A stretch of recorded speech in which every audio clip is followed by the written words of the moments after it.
故事发生在上世纪70年代末，时代的狂潮正渐渐褪去热度。在南方的一个古朴的小镇上，生活着一个调皮又善良的小女孩蒋小兰，名字是她姥爷取的，寓意着君子如兰。小兰的父母因为政治原因，在小兰3岁的时候被送到新疆农场改造，一直都没有回来。小兰从小是跟着她姥爷长大的。在学校里，小兰因为姓氏与蒋介石同姓，所以常常遭到同学们的欺负和排挤，就连大人也都不太喜欢她。小兰只能把自卑埋藏在心里，默默忍受。这天外面下起了鹅毛大雪，姥爷步履蹒跚地领着小兰去上学，祖孙俩撑着油纸伞，一前一后地走着。小兰踩着姥爷的脚印前进，终于来到了学校门口。只是黑板上歪歪斜斜地写着各种侮辱小兰的标语，映入祖孙俩的眼帘。小兰伤心地跑开，叫嚷着要转学，但姥爷拒绝，因为小兰刚转到这个学校没几天。一次姥爷在做饭时，小兰将自己不小心摔碎的酒壶盖子藏了起来，姥爷称只要把盖子找出来就给他5分钱。单纯的小兰直接拿出了盖子碎片，小兰对姥爷撒了谎，姥爷便喊小兰自己去拿戒尺过来挨打，因为姥爷是绝不允许小兰撒谎的，只有这样小兰才会长记性。5分钱也没有给她，而是让小兰拿着给门外前来乞讨的乞丐。放学后，小兰的同学们又开始欺负起了她，他们成群结队地对着小兰大喊打倒蒋介石，这让小兰感到既孤独又无奈。姥爷的生活过得非常的拮据和紧张，他只有在月底开了支之后才能还清小卖部的欠账。晚上，小兰向姥爷诉说着自己的痛苦与无奈，姥爷不停地安慰她。第二天，邻家小翠姐姐见小兰没有去上学，便领着她去体操室看体操训练和武术训练。到了那才知道，小翠正在与武术教练谈恋爱。当小兰看到女孩们优雅的体操动作时，被深深的着了迷，她暗下决心要成为她们那样的人。由于小兰逃了2天课，姥爷便用戒尺狠狠地拍打了她的手心，小兰嚎啕大哭。这时小翠的母亲过来劝架，她无意间从小兰的口中得知女儿小翠正在和武术教练谈恋爱，赶紧跑回去教训女儿。挨完打之后，小兰默默地抱着布娃娃哭泣，但其实姥爷对小兰是非常疼爱的，打是疼，骂是爱。小兰糖吃多了得了喉炎，当大夫给她注射青霉素时，姥爷在一旁非常心疼，他想让大夫给小兰注射别的药品，因为那样小兰身上的疼痛可以减轻一些。小兰也经常坐在躺椅上，一边看着相册，一边和布娃娃说着话。原来在战乱时期，姥爷的很多亲人都因为肺结核而离世，只剩下女儿一家。一旁的姥爷坐在椅子上安静地睡着了。不久，根据国家新政策，凡是年轻人都要参加下乡，小翠也不例外，大家聚到一起为她饯行。姥爷一边喝着酒，一边畅所欲言。小翠离开家时，人们把革命的口号喊得震天响，小翠和武术教练远远地凝视着对方，他们的眼里充满了对彼此的不舍，因为那个年代有它的特殊性，有些恋人并不能自由甜蜜地依偎在一起。姥爷在得知孩子有了一技之长之后，可以不用下放农村，所以他特别想让小兰学点本领。因为小兰喜欢体操，姥爷便领着她去找体操教练。体操教练觉得小兰的身体并不适合练体操，拒绝了她。在姥爷的苦苦哀求之下，教练才勉强收下了小兰。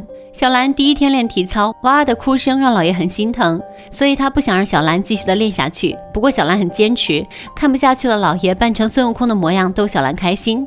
不久，小兰的妈妈来信了，姥爷兴奋地把信读给小兰听。小兰妈妈在信中不停地鼓励小兰要好好练操，因为小兰是业余的体操学员，她没有办法像专业的体操学员一样进行训练，这让小兰很郁闷。姥爷便想了一个办法，辛辛苦苦做了一个体操杠，好让小兰在自家院子里训练。姥爷则拖着不利索的身体陪小兰训练着，小兰也在艰苦的训练中渐渐长大。只是同龄人对她的欺负依然存在，他们依旧会骂蒋小兰是蒋介石，是叛徒。好在有一个疼爱她的姥爷，处处呵护着她脆弱的心灵。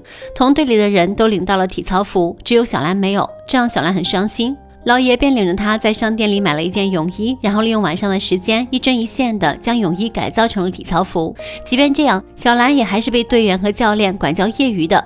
一天夜里，姥爷督促小兰赶快喝掉麦乳精，可小兰不想喝，于是将麦乳精倒在了花盆里。不久后，花盆里的兰花因此死去。小兰以体操冠军蒋少义为榜样，她觉得自己将来的某一天一定能够获奖，这样就没有人会嘲笑她了。但在体操队遭受了一系列不公正的待遇之后，小兰回家开始冲着姥爷发脾气。她觉得自己的命很苦，并幻想着自己飞在天上，甩开那些欺负她的孩子。晚上，小兰偷偷地从家里跑了出来，她爬上了火车，打算逃离自己的家乡。她想坐火车去新疆找自己的父母，她觉得这样就不用再受这些磨难了。可是当火车真的开动之后，小兰内心感到害怕。他甚至摔下火车，弄得全身狼狈不堪。老爷一瘸一拐地把小兰找了回来。回到家后，小兰恭敬地把戒尺递给老爷，但这一次老爷没有打他，只是笑了笑，因为他觉得小兰长大了。第二天，老爷带着小兰去坐了趟火车，自己当了司机。原来老爷以前以开火车谋生，还获得过很多的勋章。晚上，老爷给小兰讲了很多关于自己过去开火车的经历，小兰听着听着就睡着了。睡觉时，老爷为防止小兰再次跑出去，就用红绸缎将两个人的手绑在一起。老爷对小兰真的是用心良苦。璀璨夺目的夜空下，爷孙俩幸福的入睡。一次，老爷假借小兰父母之名，托人从新疆带回了2个哈密瓜。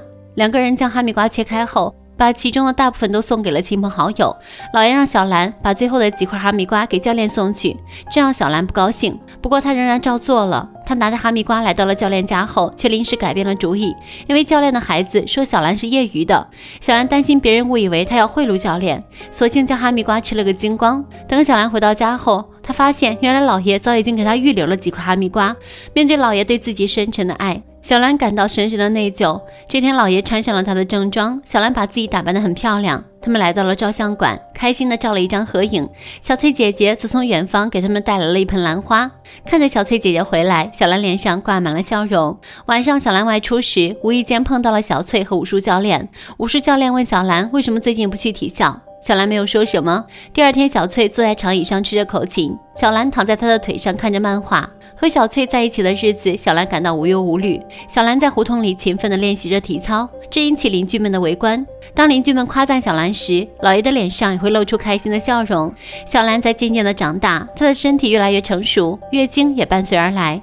老爷就让小翠的妈妈给小兰做了生理期用品，而老爷找来了相关的书籍，并在那些重点的生理期知识下面画了重点，然后把书籍放在了小兰的床头边。同时，他也开始和小兰分床睡了。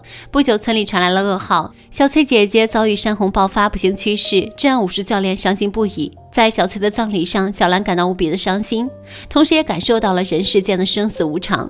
想起这些年的遭遇，小兰对自己的未来充满了迷茫。这天晚上，小兰被噩梦惊醒，她走到老爷的床前，静静地看着老爷。她特别害怕老爷会突然间离世。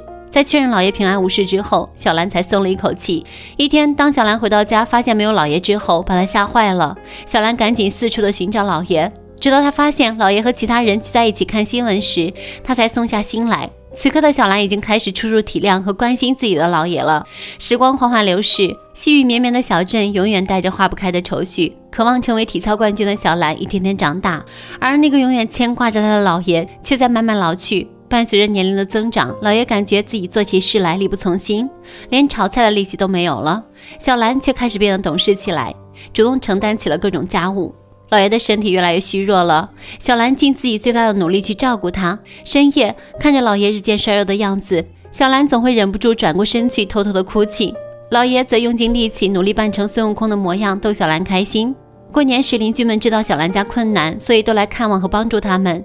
大家其乐融融，聚在一起放鞭炮。此刻的老爷已经变得意识模糊，身体的各个器官衰竭，唯独心脏还在强撑着。他不舍得留下小兰孤独一人。在之后的日子，小兰勇敢承担起那些繁重的家务，开始给老爷喂饭，给他擦身子。看着老爷现在的样子，小兰痛苦地哭了起来。不久，母亲又寄来了信，小兰通过对比，发现这封信和以前那些信的字迹不一样。原来以前的那些信都是老爷写的。老爷这样做是为了安慰当时年幼的自己。知道这一切的小兰，眼泪忍不住的夺眶而出。得知小兰的父母将要回来的消息后，老爷心满意足的闭上了双眼。下葬时，天空下起了春雨。小兰将老爷生前所得的奖章都戴在了他的胸前，并对自己当年用麦乳精烧死兰花的事情表示道歉。小兰承诺以后都不会再撒谎。她和老爷约定，日后天上再相见。这时送棺材的汽车到了，小兰在雨中静静地站了很久，久久不能忘怀。亲情就像一滴春日里的甘露，总能在悲怆的岁月里鲜活我们风干的记忆，没有杂质，没有距离，更没有虚伪，仅仅是相通的血脉间彼此默默的相互关怀。本期的故事就了，小伙伴们，下期见，拜拜。